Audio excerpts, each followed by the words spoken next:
اور next time انشاءاللہ میں پاکستانی قوم کو مایوس نہیں کروں گا۔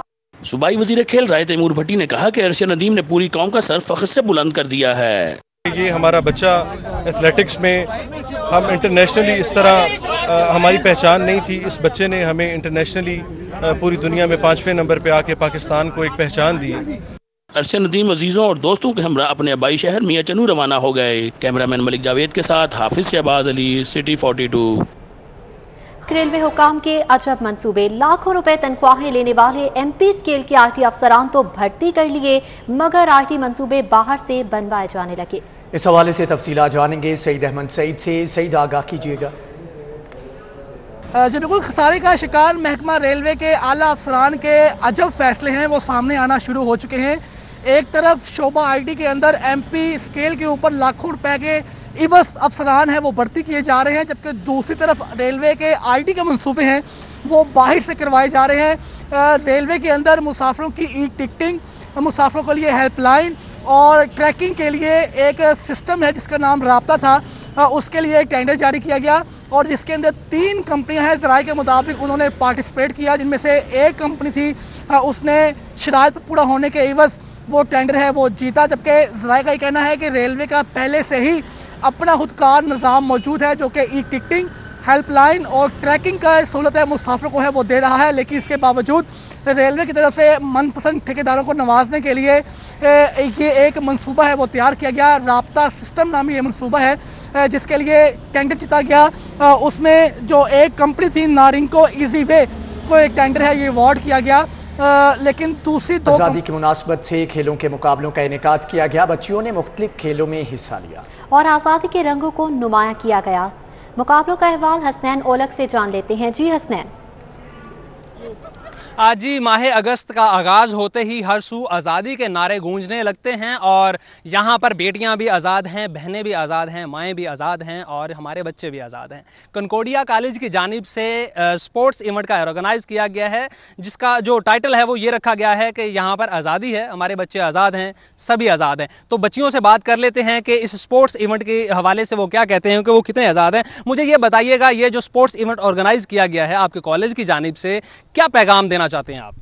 میں اس میں یہ پیغام دینا چاہتی ہوں کہ جیسا کہ ہمارا وطن آزاد ہے، یہاں پر بیٹیوں ماؤں سب کو برابر کے حقوق دیے جاتے ہیں، اسلام کے مطابق عورتوں اور مردوں کو برابر کے حقوق دیے جاتے ہیں۔ ہمارے وطن میں بھی بیٹیاں آزاد ہیں، یہاں پر کوئی بندش نہیں ہے، ہم جو چاہیں ہمیں سب کچھ ہمیں پرووائڈ کیا جاتا ہے اور ہم لوگ آئی ہوپ سو ہم اس طرح آگے بڑھتے ہیں۔ ہم لوگ جی بالکل آگے بڑھنا ہے اور بھی بچیاں ان سے بات کرنے ہیں۔ مجھے یہ بتائیے گا آپ کیا میسج دینا چاہتے ہیں اس آزادی کے موقع پر ان تمام بیٹیوں کو، بہنوں کو یا بچیوں کو جو آپ کو سن رہے ہیں؟ جی بالکل میں یہ میسیج کرنا چاہوں گی جو گھر بیٹھی ہیں اس ڈر سے کہ باہر نکلیں گے تو یہ ہوگا، مطلب کچھ بھی جو ڈر کے بیٹھی ہوئی ہیں، تو میں ان سے یہی کہنا چاہوں گی کہ باہر نکلیں، آئیں، کچھ بھی نہیں ہے، باہر نکلیں، دیکھیں آ کے اپنا جذبہ مطلب اپنا دکھائیں۔ جی حسنین اولک آپ کا بہت شکریہ۔ نیوز اسٹوڈیو سے فی الوقت اتنا ہی۔